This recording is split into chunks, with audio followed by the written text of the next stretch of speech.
आपने मन बना लिया 2025 में आपको पेन बिजनेस में आना है और बहुत सोच समझ कर आपने किसी भी कंपनी का डीलरशिप ले लिया, चाहे वो एशियन पेंट का हो, नेरोलैक का हो, ड्यूलक्स का हो, बर्जर का हो, इंडिगो का हो या बिरला ओपस का हो। आपने डीलरशिप ले लिया, चाहे आपका शॉप ब्लेज एरिया पे है, चाहे वो टाउन एरिया पे है। आपने ले लिया डीलरशिप। इसके बाद सबसे पहले आपका काम होगा कि भाई आपको interior paint, exterior paint, putties, enamel paint, waterproofing product आपको कंपनी को ऑर्डर लगाना है। अब आप क्या करोगे, क्योंकि आपके पास पेंट बिजनेस का बिल्कुल भी आइडिया नहीं, इंटरनेट पे भी आप ढूंढोगे तो आपको एक सही जानकारी नहीं मिलेगा।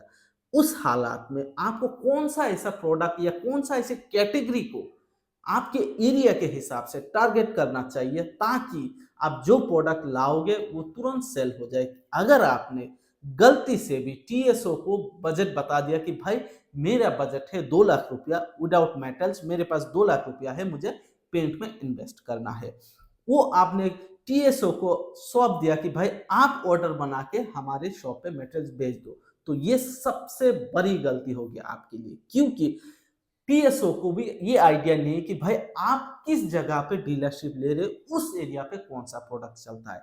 तो आज का वीडियो बहुत जबरदस्त होने वाला है। आप चाहे किसी भी एरिया पे हो, या टाउन हो या विलेज हो, मैं आपको एक मोटा मोटी आइडिया दे दूंगा कि भाई आप चाहे किसी भी कंपनी का डीलरशिप लोगे, अगर इस कैटेगरी में इस एरिया के हिसाब से आप प्रोडक्ट अपने शॉप पे लाओगे तो वो स्टॉक कभी भी फंसेगा नहीं, और हमेशा ये जो प्रोडक्ट आप लाओगे वो रनिंग आइटम होगा।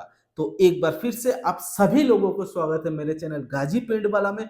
आशा करता हूं आप सभी लोग अच्छे होंगे और स्वस्थ होंगे। एक बात आपको मैं क्लियर कर देना चाहता हूं, पेंट बिजनेस में जब भी आप एंटर करोगे, आप जिस एरिया पे आपका शॉप है वो एरिया सबसे ज्यादा मैटर करता है। अगर आपने सोचा कि भाई आपने किसी से इन्फ्लुएंस हो लिया, कि आपने किसी टाउन एरिया पे देखा कि भाई पेंट बिजनेस बढ़िया चल रहा है, उनके स्टोर पे आपने विजिट किया, तो आपको लगा कि भाई मुझे भी ऐसा एक शॉप ओपन करना है। अगर आपने उसी प्रकार का प्रोडक्ट, आप अगर ब्लेज एरिया पे आपका शॉप है, उधर आपने कॉपी पेस्ट कर दिया ना, तो आप फंस जाओगे। क्योंकि पेंट बिजनेस जियोग्राफी के हिसाब से अलग अलग प्रोडक्ट चलता है। मतलब आप किसी भी कंपनी का डीलरशिप ले लो, टाउन एरिया में उसी कंपनी का अलग प्रोडक्ट चलता है। आप अगर ब्लेज एरिया पे आपका शॉप है तो आपका जो ब्लेज एरिया पे उस पे अलग प्रोडक्ट चलता है। तो मैं आपको बताऊंगा पहले कि भाई आपका शॉप अगर ब्लेज एरिया पे हो तो चाहे आप किसी भी कंपनी का डीलरशिप ले लो, उसमें आपको कौन सा प्रोडक्ट के ऊपर टारगेट करना है। सबसे पहले अगर आप ब्लेज एरिया पे हो तो आपको डिस्टेंबर के ऊपर टारगेट रखना है कि डिस्टेंबर आपको हमेशा अवेलेबल कराना है। उसके ऊपर इंटीरियर और एक्सटीरियर पेंट की अगर बात करें तो इंटीरियर पेंट में हमेशा इकोनॉमिक रेंज को सबसे ज्यादा टारगेट लेके चलना है अगर आपका शॉप ब्लेज एरिया पे है। क्योंकि ब्लेज एरिया में सबसे ज्यादा इकोनॉमिक प्रोडक्ट का ही प्रोडक्ट चलता है, क्योंकि आपके जियोग्राफी के हिसाब से लोगों का इनकम, लोग किस प्रकार का है, लोगों का इनकम सोर्स क्या है, लोगों का इनकम लाइन क्या है, कि भाई ये मिडिल क्लास है, अपर मिडिल क्लास है, लोअर मिडिल क्लास है, उस प्रकार ही पेंट का प्रोडक्ट आपको रखना है। क्योंकि अगर आप कंपेयर करोगे टाउन एरिया में, बहुत ज्यादा आपको जमीन आसमान का फर्क दिखेगा। क्योंकि टाउन एरिया के किसी भी डीलर पे आप जाओगे, अगर आपका पेन डीलर है आपने ले लिया, इसके बाद अगर टाउन एरिया के किसी भी शॉप पे आप जाओगे तो आप दंग रह जाओगे। क्योंकि भाई उनका जो प्रोडक्ट का स्लैब है वो कंप्लीट अलग है, उनका प्रोडक्ट रखने का तरीका भी अलग है, उनका प्रोडक्ट कैटेगरी भी अलग है। क्योंकि कैटेगरी जियोग्राफी के हिसाब से अलग अलग होता है। तो ठीक है, ब्लेज एरिया पे आपको हमेशा डिस्टेंबर के ऊपर टारगेट रखना है, नंबर 1। नंबर 2, इंटीरियर पेंट में आपको इकोनॉमिक रेंज को सबसे ज्यादा टारगेट रखना है। अगर आपका बिरला ओपस का डीलर है तो आपको इकोनॉमिक रेंज में स्टाइल कलर फ्रेश को टारगेट करना है, स्टाइल कलर स्मार्ट को टारगेट करना है, स्टाइल कलर स्मार्ट शाइन को टारगेट करना है। इंटीरियर पेंट की बात कर रहा हूँ।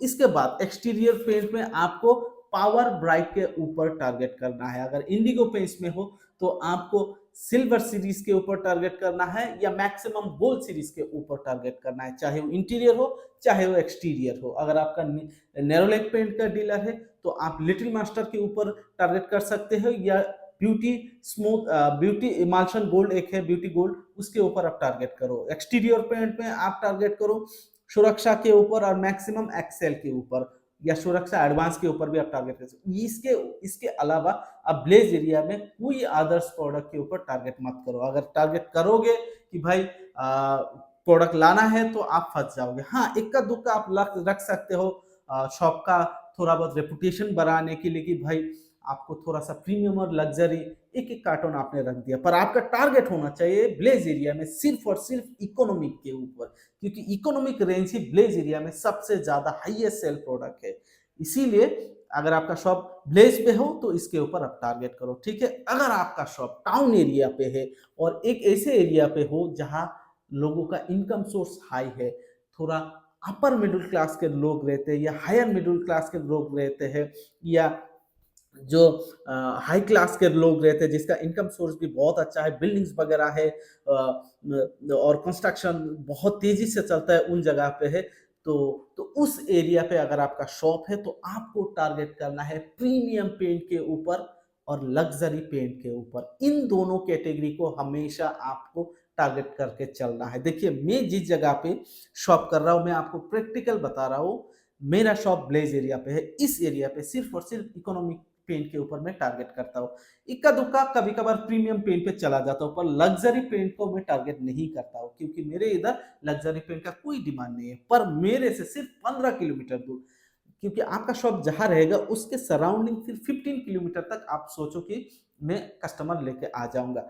15 kilometre beyond product complete difference हो जाता है। 15 किलोमीटर उधर मेरे जो टाउन एरिया पड़ता है उसमें मैं देखता हूँ, चाहे वो बिरला ओपास का हो, एशियन पेंट हो, ड्यूलक्स हो, निपॉन, उन एरिया पे प्रीमियम और लग्जरी पेंट का उनका टारगेट सबसे ज्यादा है, क्योंकि उसी प्रकार का कस्टमर का डिमांड आता है, तो वो लोग लग्जरी और प्रीमियम पेंट के ऊपर ही टारगेट करता है। तो ये कुछ मोटा मोटी आइडिया है। तो इसीलिए अगर आप नया नया पेंट बिजनेस में आते हो ना, तो तुरंत का तुरंत आप सारे मिक्सिंग प्रोडक्ट मत रखो, क्योंकि अब खुद ही देख चुके हो कि भाई बिरला ओपस में इतना ज्यादा कैटेगरी है, नेरोलैक पे भी देखोगे बहुत ज्यादा कैटेगरी, कितना आप सामान उठाओगे। इंटीरियर एक्सटीरियर पेंट भी अब सारा बेच लो, सारा पूंजी आपका चला जाएगा। इसीलिए कुछ टारगेटेड बेस के ऊपर टारगेट करो और रेंज के ऊपर ही टारगेट करो। और बिरला ओपस की अगर प्रीमियम रेंज की बात करूं, इंटीरियर में आपको टारगेट करना है सबसे पहले प्रीमियम के ऊपर। प्रीमियम में आप टारगेट कर सकते हो केलिस्टा एवरवॉश के ऊपर, केलिस्टा एवरवॉश शाइन के ऊपर, केलिस्टा एवर क्लियर मैट के ऊपर। बस इससे ज्यादा इतना बेस रखने के लिए जरूरत, मैं 3 कैटेगरी बोल दिया, वो भी इतना जरूरी, 2 कैटेगरी का रखिए वो सफिशियंट है। बस आपको करना क्या है, 1 लीटर 4 लीटर, और इंटीरियर में है ना तो आप 4 लीटर तक ही रखिए, 10 लीटर का उतना स्टॉक करने की जरूरत नहीं है। 1-2 कैटेगरी का पूरा बेस रखेंगे सफिशियंट है। कंपनी इतना ज्यादा बेस दे दिया भाई, इतना रखने की कोई जरूरत नहीं है, ठीक है। लग्जरी पेंट में अगर मैं देखूं, लग्जरी पेंट में आपको सिर्फ वन प्योर एलिगेंस के ऊपर टारगेट करना है, वन प्योर एलिगेंस शाइन के ऊपर टारगेट करना है, और वन प्योर एलिगेंस मैट के ऊपर भी आप जा सकते हो, पर उतना जरूरी नहीं है। अगर वन प्योर एलिगेंस और वन प्योर एलिगेंस शाइन्स यही टारगेट रखोगे इंटीरियर पेंट में, तब सफिशियंट है। और लग्जरी रेंज की बात करें, अगर आपका शॉप टाउन पे हो तो प्रीमियम पर भी आप जा सकते हो, प्रीमियम और लग्जरी दोनों का मिक्स करेंगे तो एक्सटीरियर में केलिस्टा न्यू स्टार के ऊपर जा सकते हो और केलिस्टा न्यू स्टार शाइन के ऊपर जा सकते हो। पर मुझे नहीं लगता कि केलिस्टा न्यू स्टार के ऊपर आप जाओगे तब हो जाएगा। एक्सटीरियर पेंट की बात कर रहा हूँ। और लग्जरी रेंज के ऊपर अगर हम देखें एक्सटीरियर में, तो वन ट्रू फ्लेक्स के ऊपर जा सकते हो, वन ट्रू विजन के ऊपर जा सकते हो, या वन ट्रू लाइफ के ऊपर जा सकते हो।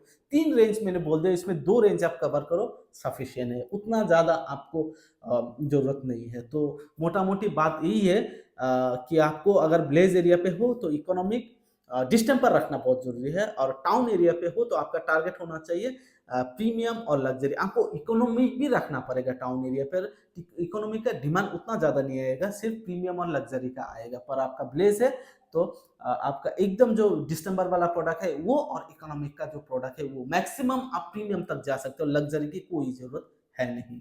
इसके बाद अगर वॉलपेपर की बात करें तो अगर आपका शॉप टाउन एरिया पे है तो वॉलपेपर आप जरूर रख सकते हो। और आप ब्लेज एरिया पे हो तब वॉलपेपर की उतना जरूरत नहीं है। और वाटर प्रूफिंग प्रोडक्ट की बात करें, चाहे आप ब्लेज एरिया पे हो, टाउन एरिया पे हो, टाउन एरिया पे थोड़ा सा वाटर प्रूफिंग का ज्यादा डिमांड है, पर ब्लेज एरिया पे हो तब भी आपको वाटर प्रूफिंग प्रोडक्ट रखना चाहिए, क्योंकि वाटर प्रूफिंग का कोई ऐसा नहीं है कि भाई आप टाउन पे हो, आपका शॉप टाउन पे है, ब्लेज पे डिमांड नहीं आएगा। वाटर प्रूफिंग का हमेशा डिमांड आता ही रहता है। बाकी एनामेल पेंट की बात करें, एनामेल पेंट में अगर आपका शॉप ब्लेज एरिया पे हो तो आप स्टाइल कैटेगरी का टारगेट कर सकते हो, और अगर आपका शॉप टाउन एरिया पे हो तो आप किलिस्टा कैटेगरी का एनामेल पेंट टारगेट करके चलो। अगर इस हिसाब से आप चलोगे तो आपका जो बजट होगा वो बड़ी ही आसानी से मेंटेन होके चलेगा, और आपका शॉप पे सामान की कभी भी कमी नहीं रहेगा, और आपका स्टॉक कभी भी फंसेगा नहीं। तो आज का वीडियो यही था। कुछ भी अगर और कुछ भी पूछना हो तो कमेंट जरूर कीजिएगा। चैनल पे नए हो, चैनल को सब्सक्राइब नहीं किया तो सब्सक्राइब जरूर कर लीजिएगा। और आप लोगों ने वीडियो एंड तक देखा, इसीलिए सबको दिल से शुक्रिया।